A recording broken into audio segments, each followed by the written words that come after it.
You know, doing laundry is my least favorite chore in the house. And the thing that I dislike the most about it, socks. You know, there are a lot of things that we don't like to do, obligations that we have or necessities, things that need to be taken care of that we're just not looking forward to. But if we can fulfill those small details with great love, that makes all the difference. That's why I wanted to talk to you about two things, the saints and the annulment process. Now, I know that those two things probably don't naturally coincide in your mind, but I think there's some definite food for thought in bringing those two together. You know, when I was 9 or 10, back in the early 70s, my parents took me and my siblings to a church locally, and we got to see Mother Teresa. She was there giving a talk, and it was standing room only, as you can imagine. And I remember my mother tapping me on the shoulder and saying, "Never forget this, you are in the presence of a living saint." And I never have forgotten that. It was such an incredible event. And I'm very grateful to my parents for always upholding the saints to us kids and giving them to us as role models. Because look at what Blessed Mother Teresa has done in her life.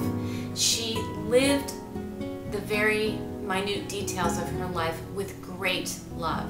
She did things no one else wanted to do, and she did them out of love for Christ and love for others. I think that same type of mindset can transfer easily to the annulment process. It's just not something that's easy to go through. So why not do that with great love? I'd like to share with you 3 suggestions that might offer you encouragement in doing this and will help you live these small details with great love. My first suggestion is in regard to the annulment questionnaire, because the questions that are asked can dredge up painful memories and ask you to revisit things that you probably would like to forget. Now, we know that doing this provides the information to the tribunal that's necessary to make an informed decision. But what you can do with this is you can offer up that pain and any suffering that comes with this task for your ex-spouse. You can offer it up for people that you know who are hurting or others that are going through a divorce. You can even offer it up asking God for the grace to forgive if you find forgiving hard. This is a great way to live these details with great love. My next suggestion is in regard to gathering your witnesses.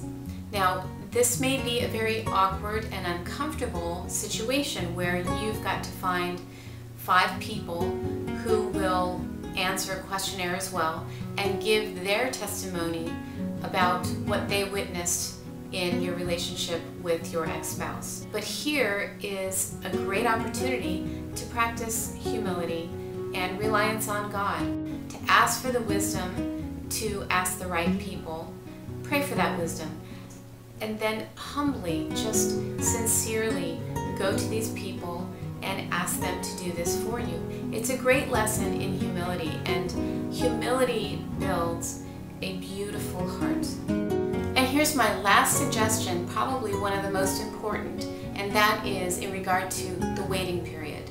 So let's say your questionnaire is sent in, it's completed, and you've got your witness testimonies in, and now all there is left to do is to wait. And this can be an incredibly suspenseful time. You can drive yourself nuts just trying to figure out what the outcome may be and what bearing it's going to have on the rest of your life. Well, here is a wonderful way to live out this period of your life. It's a way to practice patience and trust in God. My recommendation to you is to get a little motto or a little prayer like, "Jesus, I trust in you." Or I know that mine, when I was waiting, was, I will be happy with whatever you give me.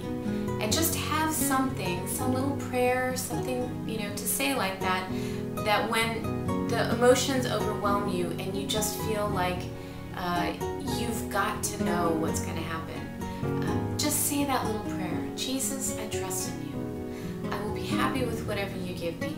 Say that little prayer and ask for God's peace to come over you. It's out of your hands, so take it and place it in His hands.